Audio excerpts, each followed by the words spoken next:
नमस्कार, मैं हूं संदीप चौधरी। आज सबसे बड़ा सवाल में हम बात करेंगे बेरोजगारी की और मनरेगा की।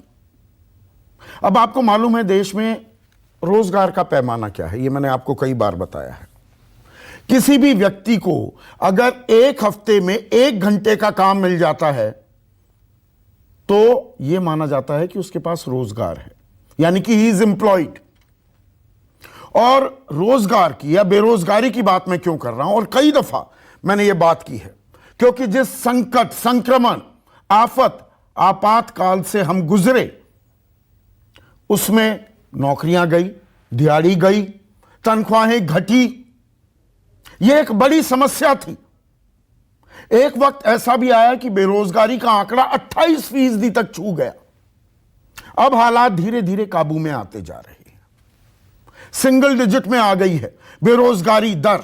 कुछ राज्यों में अभी भी चिंताजनक स्थिति है, उसके बारे में मैं आपको आगे बताने वाला हूं। और रोजगार मुहैया कराने में खास गरीब को और ग्रामीण इलाकों में, नेशनल मीडिया में ग्रामीण इलाकों की बहुत कम बात होती है, जबकि बहुतायत ज्यादा लोग आज भी इस देश में, भारत में रहते हैं। इंडिया की बातें होती हैं, शहरी इंडिया की, ग्रामीण भारत की बहुत कम बातें होती हैं। वहां पर मनरेगा, Mahatma Gandhi national rural employment guarantee act, यह संबल देता है, रोजगार देता है।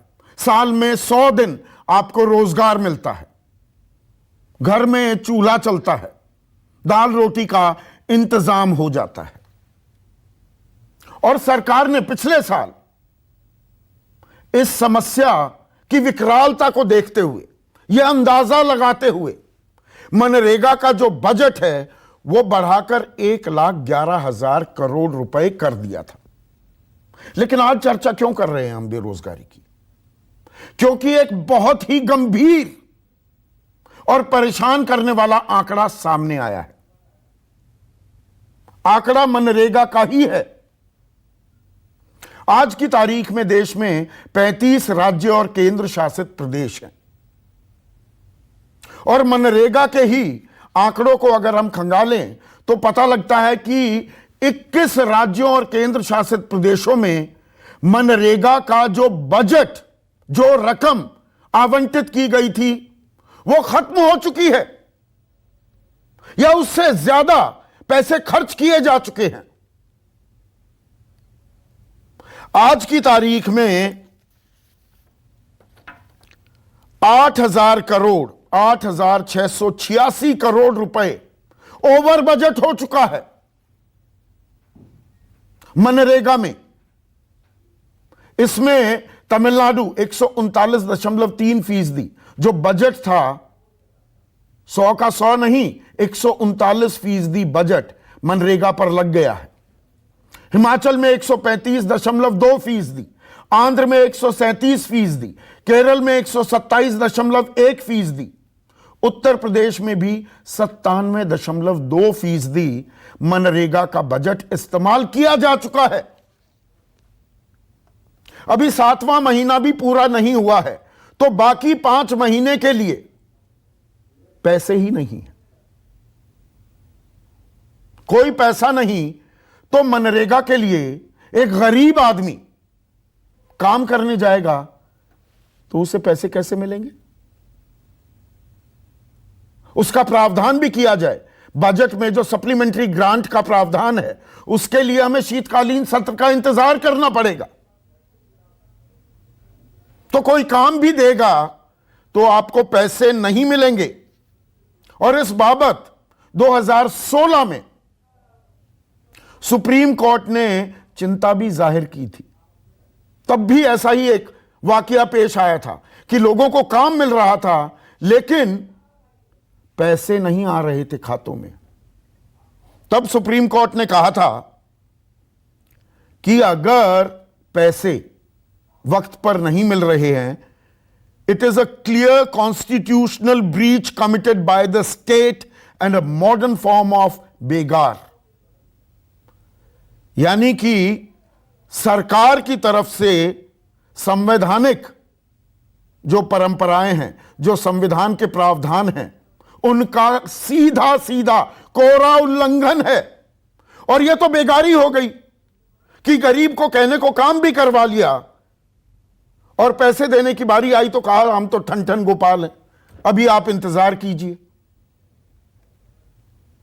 और अभी शीतकालीन सत्र में वक्त है, यह मैं देश का नक्शा दिखा रहा हूं, और इसमें आप पाएंगे 21 राज्य पूरे देश में भरे पड़े हैं, ऐसे राज्य जहां पर पैसे खत्म हो चुके हैं। और जो मैंने बेरोजगारी की बात की थी, बेरोजगारी अपने आप में एक समस्या है, अब थोड़ी काबू में आई है, थोड़ी काबू में आई है, लेकिन 8 बड़े राज्य ऐसे हैं और ज्यादातर ये उत्तर भारत में है जहां पर यह समस्या अभी भी गंभीर बनी हुई है। जम्मू कश्मीर में 21.6% बेरोजगारी दर है, हरियाणा में 20.3%, यह पहले 35% हुआ करती थी, राजस्थान में 17.9% बेरोजगारी दर है, झारखंड में 13.5%, दिल्ली में 16.8%, राजधानी दिल्ली में, त्रिपुरा में 15.3%, झारखंड 13.5%, 11.25%, पुडुचेरी 10%, बिहार। तो आम आदमी, उसके लिए तो ये एक संजीवनी बूटी है। अब वो बूटी नहीं मिलेगी तो वो घर कैसे चलाएगा? और यहां पर वो पुराना जो अब एक रिवाज हो गया है, एक शगल हो गया है, कोई भी ऐसी समस्या सामने पेश आन पड़ती है तो राज्य बनाम केंद्र की राजनीति शुरू हो जाती है। अब ग्रामीण विकास मंत्रालय के अधिकारी वो ये कह रहे हैं कि नहीं नहीं, ये देखिए ऐसी कोई समस्या नहीं है, ये कई राज्यों ने आर्टिफिशियली एक डिमांड ऐसी क्रिएट कर दी, लोग नहीं आ रहे हैं काम के लिए, लेकिन आपने ऐसे कार्य शुरू कर दिए तो उसमें लोगों की जरूरत पड़ती है, तो यह सप्लाई साइड प्रॉब्लम है, यह डिमांड की प्रॉब्लम नहीं है। जबकि आंकड़े यह बताते हैं कि लगभग 13.5% लोग, ऐसे लोग जो गए काम मांगने के लिए गए लेकिन उन्हें काम नहीं मिला मनरेगा के तहत, और जो एक्टिविस्ट हैं वो ये कहते हैं कि ये 13.5% भी नहीं है, आंकड़ा इससे कहीं ज्यादा है, क्योंकि आप वर्किंग साइट पर जाएं और वहां से आपको भगा दिया जाए कि अभी काम नहीं है, तो उनकी मांग तो दर्ज ही नहीं होती। यह 13.5% नहीं है। राज्य सरकारें कह रही हैं अब हमारे पास पैसे नहीं तो काम कैसे देंगे, केंद्र कह रहा है कि नहीं नहीं, अभी थोड़ा सा पैसा अपने बजट में से निकाल लो, हम थोड़े दिनों बाद पैसा दे देंगे। अब वो थोड़े दिन कितने दिन होंगे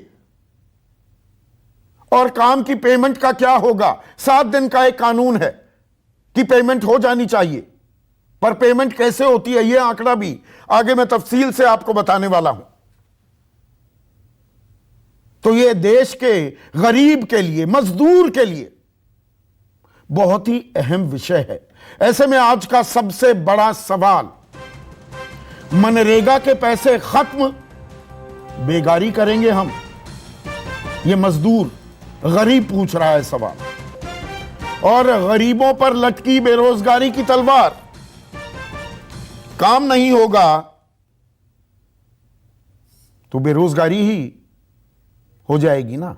और 1,11,000 करोड़ का जो बजट था वो इस साल 73,000 करोड़ रुपए कर दिया गया है, लगभग 35% की कटौती। कि दुख भरे दिन बीते रे भैया अब सुख आयो रे, अब तो वो लॉकडाउन की स्थिति चली गई तो लोगों को काम मिल जाएगा, इस बिना पर यह कटौती की गई। लेकिन 7 महीने में ही यह 73,000 करोड़ का बजट खत्म हो चुका है। चर्चा में मेरे साथ बीजेपी की राष्ट्रीय प्रवक्ता, अर्थव्यवस्था को समझती हैं, परखती हैं, संजू वर्मा, कांग्रेस के राष्ट्रीय प्रवक्ता आलोक शर्मा मेरे साथ हैं, डॉक्टर सुनील सिंह जेडीयू के प्रवक्ता, जेडीयू अहम घटक है मोदी सरकार की केंद्र में भी, और साझा सरकार चला रहे हैं बिहार में। बिहार में बेरोजगारी समस्या है, वो मैंने आंकड़ा आपको बताया। डॉक्टर अजीज खान राष्ट्रीय प्रवक्ता हैं समाजवादी पार्टी के, और निखिल डे एक्टिविस्ट हैं, मनरेगा पर काम करते हैं, मजदूर किसान शक्ति संगठन से जुड़े हुए हैं। तो संजू, ये गंभीर समस्या है, ये मुंह बाय खड़ी है हमारे सामने। मनरेगा का पैसा 7 महीने पूरे नहीं हुए, अभी 1 दिन बचा हुआ है इस महीने को खत्म होने में, और पैसे खत्म हो चुके हैं। खत्म ही नहीं, 8,500 करोड़ रुपए ओवरशूट कर चुके हैं। संदीप जी, हमेशा की तरह मैंने आपकी इंट्रोडक्शन को बड़े ध्यान से सुना। अभी मैं कुछ आंकड़े आपको देना चाहती हूँ, और ये सरकार ने रिलीज किए हैं, क्योंकि आपके डिबेट में पर आना मतलब आंकड़ों के साथ, होमवर्क के साथ आना है। तो मैंने आने से पहले कुछ आंकड़े मंगवाए। मिनिस्ट्री ने यह जवाब दिया है, employment was offered to 99.63% of the total demand, whereas the people who turned up for employment in the current financial year was only 87.35%.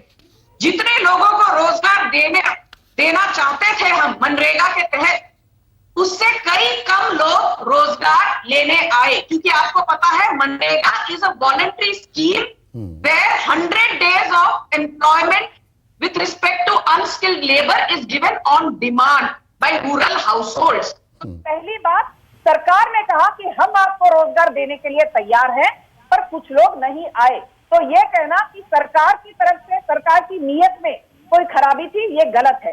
दूसरा पॉइंट, हिंदू की एक रिपोर्ट आई है, द हिंदू न्यूज़पेपर, और हिंदू की क्रेडिबिलिटी मेरी आंखों में बहुत कम है, क्योंकि हिंदू को आंकड़ों की समझ नहीं है और एंटी मोदी एजेंडा चलाने के लिए कई बार पकड़ा गया है।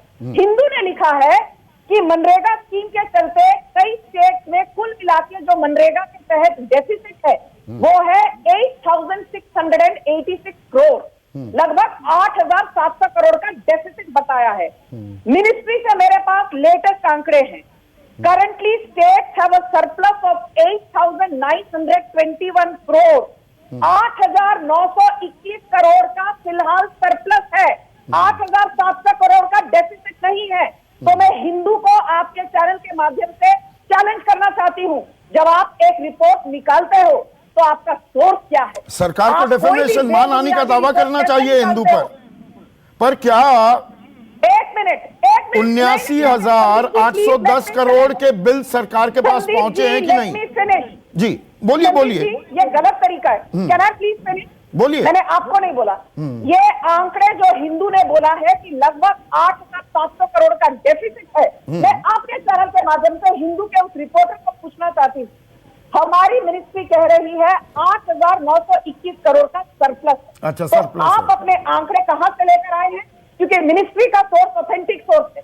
अच्छा चलिए, एक मिनट मैं आपकी बात ले लेता हूं फेस वैल्यू पर। 8,000 करोड़ का भी सरप्लस है, 73,000 करोड़ का बजट था, मोटा मोटा गणित ये हो गया 65,000 करोड़ रुपए 7 महीने में ही खत्म हो गए। ठीक आपका ही आंकड़ा मानूं तो। आपकी बात, संदीप जी प्लीज मुझे बात खत्म करने दीजिए। आंकड़ों को घुमाने का काम नहीं घुमा नहीं रहा, आप ही के आंकड़ों को दूसरे परिपेक्ष में, जिस परिपेक्ष में आप पेश कर रही हैं, उनका सरलीकरण कर रहा हूं। खत्म कर लूं? हाँ बोलिए। संदीप जी मैं अपनी बात खत्म कर लूं। आपको इतनी आपको आंकड़ों की जानकारी मुझसे बेहतर है, पर मुझे अपनी बात खत्म करने दीजिए, क्योंकि आपके शो पर मैं गेस्ट और मेरा व्यू पॉइंट मायने रखता है। पहली बात तो ये कि आप जो कह रहे हैं अरे 35% का घाटा हो गया इस बार के बजटरी एलोकेशन में, तो एक बात कहना चाहती हूँ। मैंने यहाँ आने से पहले देखा एवरेज मनरेगा का जो एलोकेशन था कांग्रेस के दौरान वो 30 से 35,000 करोड़ हुआ करता था। मेरे पास हर साल का पिछले 4 सालों का आंकड़ा है। 2016-17 फाइनेंशियल ईयर 58,000 करोड़, 58,000 करोड़ था मनरेगा का आंकड़ा। 2017-18 64,000 करोड़, 2018-19 69,000 करोड़, 2019-20 कोविड के दौरान उसको बढ़ाकर 1,05,000 करोड़ किया, 11,000 करोड़, 1,11,000। 21-22 एक मिनट, फाइनेंशियल ईयर 21-22 के लिए 73,000 करोड़। तो पिछले 5 सालों का एवरेज, पिछले साल के मुकाबले 35% कटौती हुई नहीं, 74,000 करोड़ में पिछले 5 सालों का एवरेज। और कांग्रेस के दौरान एवरेज था 30 से 35,000 करोड़। हमने एलोकेशन बढ़ाई है, घटाई नहीं है। संदीप जी, गलत इंफॉर्मेशन मत दीजिए। गलत इंफॉर्मेशन मैं कभी नहीं देता। पिछले साल 1,11,000 करोड़ का बजट था, इस बार 73,000 करोड़ है कि नहीं है? और आप ये क्यों नहीं बताते कि पिछले 5 सालों का एवरेज 74,000 करोड़ है?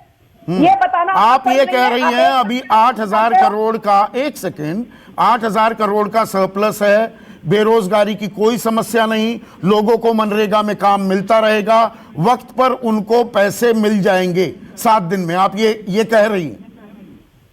मैं ये भी कह रही हूँ और एक चीज कह रही हूँ संदीप जी, आप क्योंकि अर्थशास्त्र को बड़ी अच्छी तरीके से समझते हैं, आपको याद होगा कि जब आपातकाल कोरोना महामारी आई, आपने इसका जिक्र किया अपने इंट्रोडक्शन में, आपको याद होगा मोदी सरकार ने उस time ways and means advances WMA limit को 4% से बढ़ाकर स्टेट के लिए 6% की, और 2% अधिक WMA लिमिट का मतलब होता है based on performance of state 2.5 lakh से 4,30,000 करोड़ अधिक एक्स्ट्रा सरप्लस फंड अवेलेबल था स्टेट को। तो मैं स्टेट को पूछना चाहती हूँ, चाहे वो आंध्र प्रदेश हो, तमिलनाडु हो, राजस्थान हो, भाई आपको तो WMA के तहत लिमिट बढ़ाकर 4% से 6% कर दी गई। आपको आज भी post devolution revenue deficit grant के तहत 9,000 करोड़ से ज्यादा हर महीने मिलता है।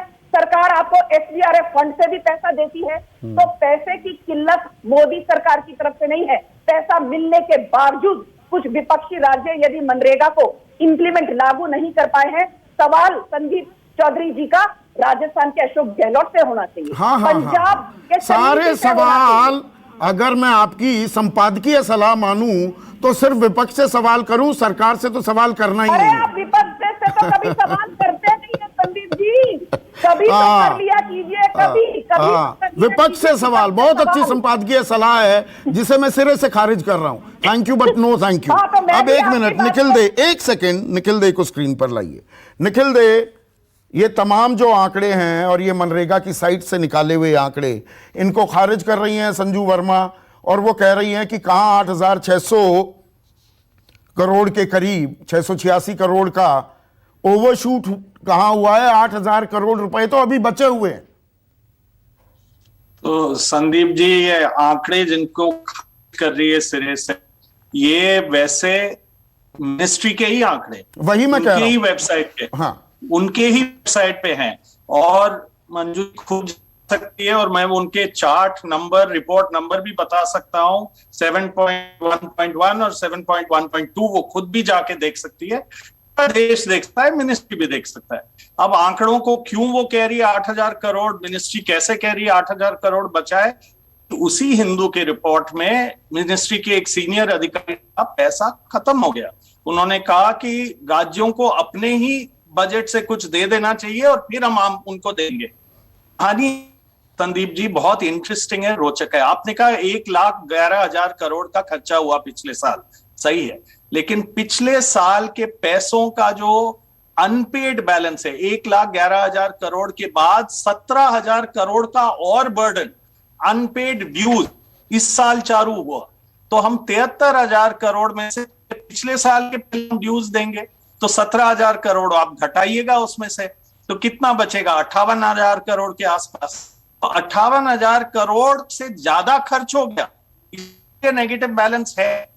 हो सकता है मिनिस्ट्री आज कह रही है कि नहीं, हम पिछले साल के ड्यूज को देंगे। नहीं, ये गणित बन गया ना निखिल। देखिए, फिर संजू जो कह रही हैं, अब उस आंकड़े को भी मैं जोड़ दूं, संजू कह रही हैं 8,000 करोड़ का अभी सरप्लस है, तो यहां पर 17,000 करोड़ जो पिछले साल के बकाया थे वो 73,000 करोड़ में से हटा दिए जाएं तो 56,000 करोड़ बचे, और अभी ये कह रहे हैं कि 65,000 करोड़ रुपए हमारे पास बचे हुए हैं, तो वो 8,000 करोड़ रुपए का सरप्लस दिखा दिया। ये काम दूसरे तरीके से पकड़ लिया गया। हाँ, तो वो कह रहे हैं उसका मतलब आप पिछले साल के ड्यूज नहीं दोगे, तो मजदूरी थे पिछले साल के, पहले तो उनका पेमेंट करोगे, और आप आज कह रहे हो कि आज के लोगों को तो काम पे उनका पेमेंट नहीं, यहां तो वो सुप्रीम कोर्ट वाली बात आ जाएगी ना निखिल, कि ये एक तरह की बेगारी है कि लोग काम करते रहेंगे और पैसा देने के लिए होगा नहीं। बिल्कुल, वो बेकार है। तो इसीलिए मंजू जी को ये सोचना चाहिए, और सच में मिनिस्ट्री ने भी कहा हमारे पास पैसे नहीं है, और अभी पार्लियामेंट का सेशन बैठने वाला नहीं है, और ये कोई मतलब आप आंकड़े जो भी करो, जैसे भी करो, 73,000 करोड़ इस समय बहुत कम है, इसमें कोई दो राय नहीं है, और 17,000 करोड़ उससे घटाना ही पड़ेगा। नहीं, सरकार के पास भी कोई जादुई छड़ी नहीं है ना कि कहां से पैसे पेड़ पे थोड़ा उगते हैं। नहीं तो मनमोहन सिंह का ही शब्द इस्तेमाल करूं तो बात संदीप जी यही है कि आपने पिछले साल देखा कि 1,11,000 करोड़ कम पड़ा, 17,000 करोड़ आपको और अगले साल बाहर डालना पड़ा। तो आप फिर क्यों आप कह रहे हैं कि नहीं इसमें 56,000 करोड़ में हमारा काम चल जाएगा? कैसे चलेगा?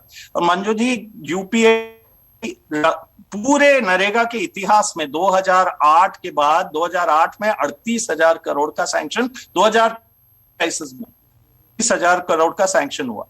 कभी भी आप कह रहे हैं 30-35,000 करोड़, ये कभी भी नरेगा चल ही नहीं सकता है उसमें, और लगातार वो बढ़ते गया। और बहुत अच्छी बात है कि सरकार ने पिछले साल 40,000 करोड़ और डाला। कोविड सेकेंड वेव का भयंकर प्रभाव पड़ा, बेरोजगारी बहुत है। ये लोग आज राजस्थान में कल रात को कुछ जो लास्ट पेमेंट्स हुए, 2.5 पुराने पेमेंट्स हुए, लोग तो रो रहे थे। और मैं राजस्थान में रहता हूं, मैं गांव में हूं, मुझे पता है कि इनकी परिस्थितियां क्या थी। तो कुछ राज्यों में तो भी नहीं हुआ, और अब जो जाएंगे कहीं भी इस राज्य में। एक और चीज है कि कुछ राज्यों में थोड़ा थोड़ा पैसा, क्योंकि राज्यों के पेमेंट, राज्य बजट को अलग अलग नहीं किया, तो थोड़े थोड़े पैसे हैं वो भी खत्म होने वाले हैं। तो जो आप कह रहे हैं कि 21 राज्य, वो दूसरे राज्य भी किनारे पर है जब वो भी नेगेटिव बैलेंस में जाने तो वाले मतलब एक विस्फोटक स्थिति उत्पन्न हो रही है क्या? एक मिनट आलोक, एक विस्फोटक स्थिति है क्या? देखिए, गरीब के पास, और मैंने शुरुआत में इसलिए बताया, देश में बेरोजगारी का या रोजगार का पैमाना ही है कि एक हफ्ते में 1 घंटे काम मिल जाए तो यह माना जाता है आपके पास रोजगार है। और मनरेगा तो गरीब के लिए संजीवनी है, वही उससे छीनी जा रही है क्या? या वो बड़ा खतरा मुंह बाय खड़ा है क्या? जी बिल्कुल भाई, 21 राज्यों में 35 यूनिट में से 21 राज्यों में आज नेगेटिव नेट बैलेंस है। उसके बावजूद अगर आप कहें कि मनरेगा अच्छा चल रहा है या देश की अर्थव्यवस्था विस्फोटक नहीं है, तो ये अपने आप में बहुत बड़ा सोचनीय प्रश्न है। मुझे तो मोदी जी का भाषण याद आ रहा है कि ये मनरेगा जो है कांग्रेस की विफलताओं का जीता जागता स्मारक है। मुझे लगता है कि आज वो स्मारक जो है वही अर्थव्यवस्था को पिछले कुछ दिनों से चला रहा था। लेकिन इसकी जड़ में केवल ये नहीं है कि फंड्स अलॉट कैसे होंगे और कितने फंड्स हैं। इसकी मूल जड़ ये है कि पिछले 7-8 वर्षों में जब से मोदी जी की सरकार आई है, तब से अर्थव्यवस्था का भट्टा बैठ गया है। हम बार बार कह रहे थे कि मनरेगा का रजिस्ट्रेशन कम होना चाहिए, जैसे जैसे विकास होगा। आज संजू वर्मा अगर ये कह रही हैं कि हमने एलोकेशन ज्यादा किया, तो ये तो आपकी विफलता है। अगर माइग्रेशन गांवों में ज्यादा हो रहा है, रिवर्स माइग्रेशन है, और ज्यादा मनरेगा में रजिस्ट्रेशन हो रहे हैं, इसका मतलब कि अर्थव्यवस्था का चौपट हो रही है, अर्थव्यवस्था का बंटाधार हो रहा है। आज अभी तो 5 महीने फाइनेंशियल ईयर के बचे हुए हैं, और अभी से राज्यों के जो फंड हैं वो पूरी तरह से समाप्त हैं। आज मिनिस्ट्री ऑफ रूरल डेवलपमेंट को बताना चाहिए कि वास्तव में सिचुएशन क्या है। आज हिंदू की खबर गलत है, उसकी सही है। अरे भाई, आप पिक्चर सही करके बता दीजिए। और दूसरा संदीप भाई, मूल कारण इसका रहा, हमने देखा कि जिस समय पर अरुण जेटली जी वित्त मंत्री थे, उस समय पर मनरेगा में लेबर इज टू मटेरियल की जो रेशियो थी वो इन्होंने चेंज की थी कि मटेरियल की जो रेशियो पहले कम थी, मटेरियल की रेशियो को बढ़ा दिया। लेबर के पास, लेबर के ऊपर जितना पैसा खर्च होना था वो पैसा कम होता चला गया, और मटेरियल में भयंकर करप्शन हुआ। मनरेगा की जो मूल नींव थी उसको ही इन्होंने तोड़ दिया था। आज अगर मशीन से, अच्छा, आपके वक्त तो बिल्कुल पारदर्शी था। जो स्मारक बनाने की बात थी, वो भ्रष्टाचार जो इतना रैम्पेंट हो गया था चलन मनरेगा में, उस ओर इशारा कर रहे थे उस वक्त प्रधानमंत्री नरेंद्र मोदी। देखिए, मोदी साहब तो जो बोलते हैं उसका विपक्ष विपरीत करते हैं। मोदी जी पकौड़े तल रहे थे क्या 7 साल से? अगर किसी कांग्रेस की सरकार में गलत हुआ था तो एक FIR तो दिखा दीजिए आप हमें। केवल भाषणों में मनरेगा की बुराई कर देना देश के प्रधानमंत्री को शोभा नहीं। राज्यों की कोई जिम्मेदारी नहीं है क्या? राज्यों की जिम्मेदारी नहीं है। मैं राजस्थान का भी निखिल डे ने, एक सेकेंड, आप भी राजस्थान को भली भांति जानते हैं, वाकिफ हैं आलोक। 17.9% बेरोजगारी दर है राजस्थान में। झारखंड में 13.5% जहां आपकी साझा सरकार है।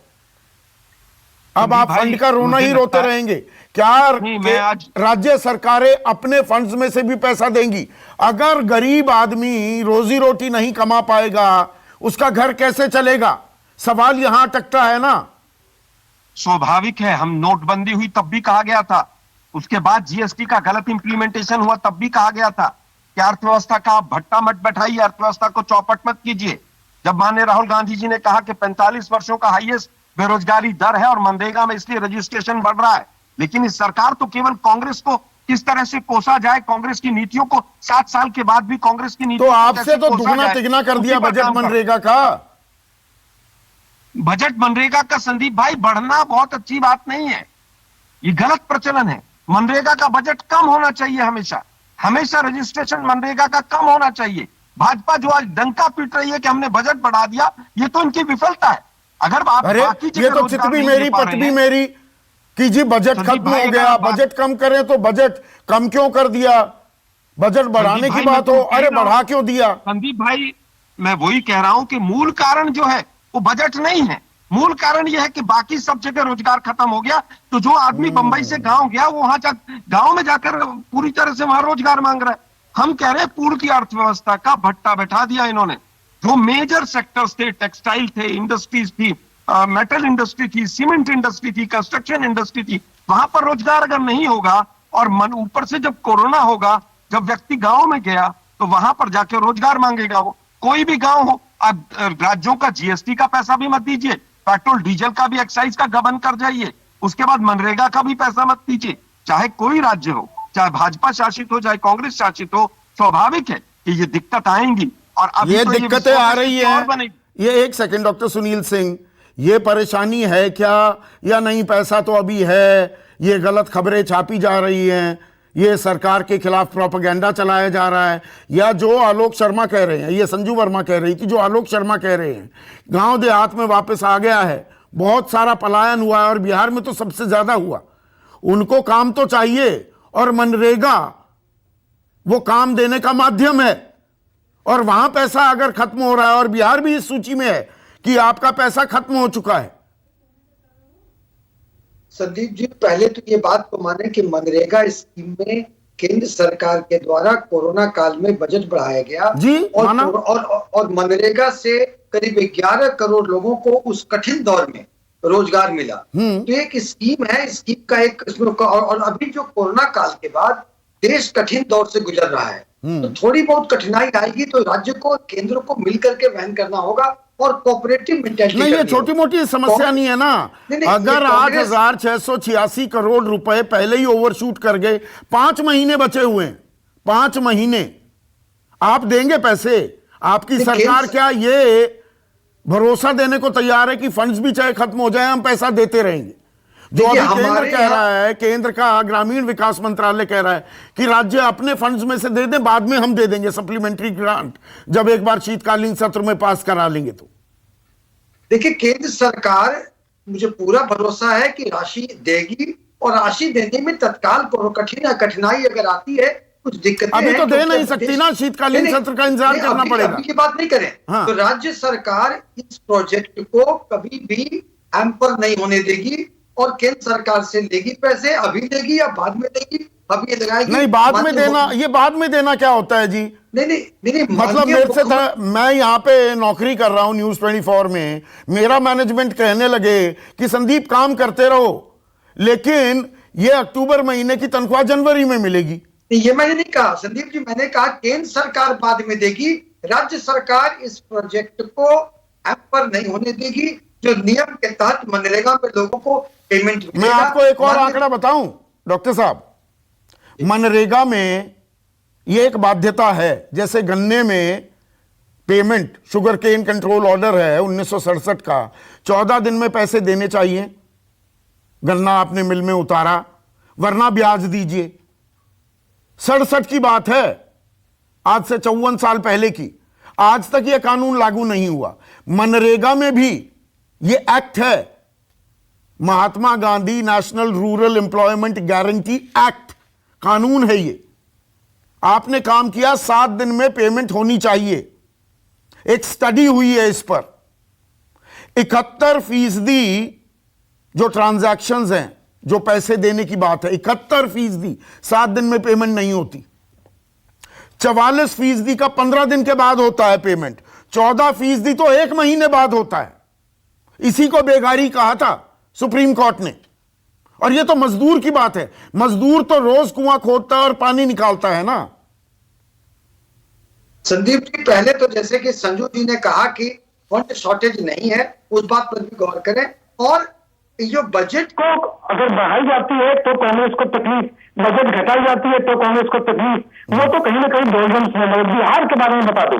बिहार में मनरेगा स्कीम के पेमेंट को, उनके कार्यों को हैम्पर नहीं होने दिया जाएगा।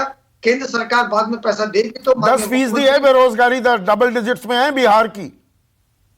देखिए, अब ये तो आंकड़ों की बाजीगरी संदीप जी, अच्छा, बाजीगरी माननीय मुख्यमंत्री जी ने रोजगार सृजन के हर आयाम पे काम करना शुरू कर दिया है। हमारे ये पोल में, मैनिफेस्टो में कमिटमेंट है कि रोजगार दूर करेंगे। अब उसकी फीसदी में मैं नहीं जाऊं, अब मनरेगा के बारे में बता दूं कि मनरेगा में अभी देखिए, कोरोना काल के बाद कठिन दौर से देश गुजर रहा है। जब इतने लंबे समय में जब मनरेगा में बिन लाभुकों की संख्या बढ़ रही है तो पेमेंट तो अगर एक समस्या गंभीर रूप धारण कर सकती है, उस पर चर्चा करनी चाहिए, ईमानदारी से करनी चाहिए कि नहीं? एकदम करनी चाहिए ना डॉक्टर अजीज खान, चर्चा करनी चाहिए ना। ये गरीब की बात है, ये हाशिए पर पड़ा कतार में अंतिम व्यक्ति वही मजदूरी करने जाता है ना मनरेगा में।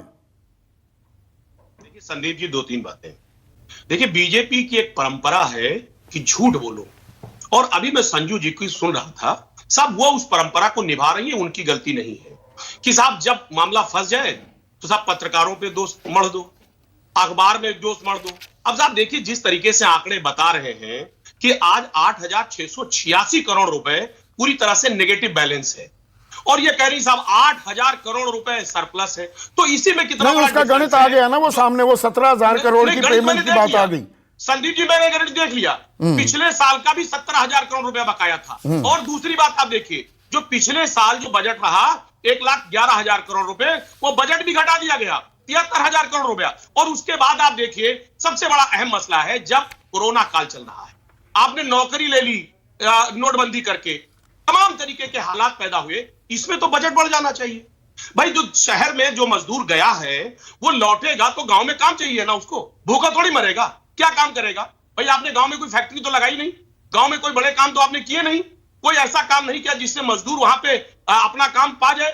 आपने तो मजबूर कर दिया उत्तर प्रदेश से लेकर दूसरे प्रदेशों में जहां पर आपका कार्यकाल है कि वहां पर 3 गुना उत्तर प्रदेश की जीडीपी बढ़ा दी गई है, सड़कें बन रही हैं, एफडीआई $82 बिलियन का एफडीआई आ चुका है। अब आप हर चीज को ऐसा कर दें कि कोई काम ही नहीं हो रहा, तो आप भी तो बिल्कुल दूसरी छोर पर चले जाते हैं। संदीप जी, $1 ट्रिलियन का लक्ष्य था, $1 ट्रिलियन क्या हो गया, क्या स्थिति है? कितने ट्रिलियन का ये देश बन गया, इकोनॉमी बन गई, ये आप भी जानते हो और मैं भी जानता हूं, सब देश जानता है। 5 ट्रिलियन का था ना लक्ष्य, $1 ट्रिलियन का था ना सर, कितना हुआ? 2 नहीं पहुंच पाया, 2 पॉइंट समथिंग है अभी, आप खुद ही जानते हैं इस बात को। एक बात आप समझिए सर, बड़ी बात है, देखिए आज बेरोजगारी दर की क्या स्थिति है, 3 गुना बढ़ गया 14 से लेकर के आज की स्थिति में। महंगाई की क्या स्थिति है, ये सब आप किनारे रख दो, आप ये सारी चीजें अलग कर दो। अब मजदूर खाना कैसे खाए भाई, उसके पास गांव में क्या काम है? कोरोना काल में इनको बजट बढ़ाना चाहिए, पहली बात। वो तो बढ़ाया ना, 1,11,000 करोड़ किया था ना।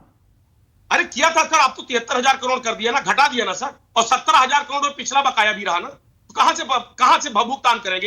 एक बात और, आप जरा आंकड़ा देखिए सर, MIS का आंकड़ा जो है वो 17 करोड़ जॉब जो है रजिस्टर्ड थे। बहुत से रजिस्टर्ड होते भी नहीं है, गांव में बहुत लोग रजिस्टर्ड कराते हैं, लेकिन वो आंकड़े बाहर नहीं निकल के आ पाते, जिसमें 9 करोड़ 71 लाख लोग एक्टिव रहे और उसमें 13% लोगों को काम नहीं, वो लगातार अप्लाई करते रहे। सवाल इस बात का है कि एक तरफ तो सरकार दावा करती है कि साहब हम मजदूरों के लिए बड़े बड़े स्कीम ला रहे हैं, स्किल इंडिया ला रहे हैं। अब साहब स्किल इंडिया का क्या हुआ? आज आप खुद ही देख रहे हैं कि स्किल इंडिया की स्थिति ये रही कि साहब वो पूरी तरह से इनका फ्लॉप रहा। उस स्थिति को देख ले आप, मेक इन इंडिया देखिए, 3 करोड़ 80 लाख लोग बेरोजगार हुए हैं सर, 3 करोड़ 80 लाख लोग। आप देखिए आंकड़ा है मेक इन इंडिया का। स्किल इंडिया पे आप देखिए 54,000 लोगों ने इनके वेबसाइट पे रजिस्टर्ड कराया है कंप्लेन।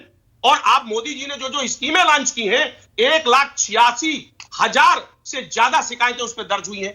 तो स्कीम लॉन्च कर देने से कोई फायदा नहीं जब तक वो जमीनी स्तर पे ना आए, धरातल पे ना आए। 1768 प्रोजेक्ट अब तक मोदी जी ने लॉन्च किया है, 925 जमीन पे ही नहीं है उतरे, और 469 अगर उतरे भी तो इतने लेट से वो कार्यरत हुए कि 4.4 लाख करोड़ रुपए एक्स्ट्रा लग गया। तो यह है इसका स्कीम। एक तरफ तो आप कह रहे हैं साहब पैसा बहुत संजू वर्मा रिस्पॉन्ड कीजिए, लगातार कई आरोप जड़ दिए हैं अजीज खान ने। संजू रिस्पॉन्ड कीजिए। जी धन्यवाद संदीप जी। संदीप जी, इन्होंने बहुत बेबुनियाद इल्जाम लगाए कि भारतीय जनता पार्टी तो झूठ बोलती है, संजू वर्मा भी झूठ बोलती हैं। तो मिस्टर अजीज, आपको याद दिला दूं और ध्यान से सुनिए, क्योंकि आपने पर्सनल टिप्पणी की। आपके नेता अखिलेश यादव को शर्म नहीं आई, बोलते थे मैं तो कोवैक्सीन नहीं लगाऊंगा, ये तो बीजेपी की वैक्सीन है। फिर मुंह उठाकर वैक्सीन लगवाने क्यों चले गए? अरे आपके नेता अखिलेश यादव ने वाराणसी में बॉम्ब ब्लास्ट हुआ था 2006 में, याचिका दायर की थी आपके अखिलेश यादव ने हाईकोर्ट में कि भाई इंडियन। चलिए, निजी कमेंट पर आपने बयान दे दिया, मुद्दे पर आते हैं संजू। अब मुद्दे पर आते हैं। Sandeep ji, no, you can not do this every time. I will do it. कोई कुछ भी आकर बोले। नहीं, मैंने आपको रिस्पॉन्ड करने का मौका दिया, अब मुद्दे पर आइए। ठीक है, अभी मुद्दे पर आती हूँ। मुद्दा यह है, और डॉक्टर अजीज ध्यान से सुनिए, 81 करोड़ लोगों को 2020 में 9 महीने तक लगातार और फिर 2021 में लगातार 81 करोड़ लोगों को हर महीने मुफ्त राशन किसने दिया? मोदी सरकार ने। कोरोना माह जब आपातकाल हुआ, चाहे वेंटिलेटर हो, चाहे रेमडेसिविर हो, चाहे टीकाकरण हो, जमीन पर काम कौन कर रही थी? मोदी सरकार। राहुल गांधी क्या कर रहे थे? सुबह उठकर ट्विटर पर अनाप शराप लिख देना, चलो भाई काम हो गया। अखिलेश यादव क्या कर रहे थे? अरे प्रधानमंत्री कौन है? वो प्रधानमंत्री थोड़ा है, ये कंपैरिजन नहीं है। एक मिनट, अखिलेश यादव, संदीप जी एक मिनट, इन्होंने इतना कुछ कहा कोरोना के दौरान। इनके अखिलेश यादव गोल टोपी पहनकर घर के अंदर छिपकर बैठे थे। अखिलेश यादव ने क्या किया? सरकार में कौन है? सरकार के सवालों के जवाब सरकार देगी। पर आप 80 करोड़ लोगों को अगर अनाज देती हैं संजू, उससे ज्यादा बेहतर, बहुत अच्छा काम है, गरीब को खाने को मिल रहा है। लेकिन अगर उसे दिहाड़ी मिल जाए, मनरेगा में सुनिश्चित हो वो, क्या वो और ज्यादा बेहतर नहीं होगा? मेरा सवाल बिल्कुल लिमिटेड है। 10 सेकंड हाँ। में जवाब देती हूँ संदीप जी। और एक आंकड़ा जो बहुत अहम आंकड़ा है वो ये है कि अभी तक in this financial year 222 crore mandates of employment generate हुए हैं मनरेगा के तहत, और ये सबसे माने हाईएस्ट एवरेज है। कहा जाता है कांग्रेस के दौरान कभी भी मनरेगा के दौरान employment was never more than 100 crore mandate. तो यहाँ पर आकर कांग्रेस प्रवक्ता बोलते हैं ये तो हमारी नहीं। अच्छा कि आपने ये 22 करोड़ मैंडेज की बात की। मैं आंकड़ा आपको बता दूं, पिछले महीने, एक सेकेंड प्लीज सही तरीके से लागू किया है। प्लीज, पिछले महीने मुझे रखिए स्क्रीन पर मुझे रखिए। नहीं, ये खामखा की आरोप लगाने से काम नहीं होता ना। जब आंकड़े हैं संजू तो शांति से सुनिए ना, मैं सुनता हूं ना आपके आंकड़े। पिछले महीने 10.9% की गिरावट हुई है, और जो डेटा है ये 26 करोड़ 36 लाख पर्सन्स डेज से घटकर 23 करोड़ 47 लाख पर आ गया। अब बताइए संदीप जी, मैंने आपको साफ बोला।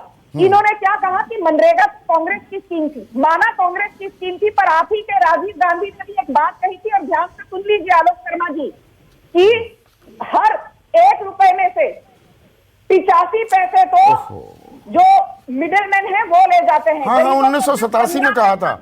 है अभी 2021 की बात हो रही है। गरीब को रोजगार मिलना चाहिए कि नहीं संजू? सिर्फ एक कमेंट चाहिए मुझे 10 सेकंड का।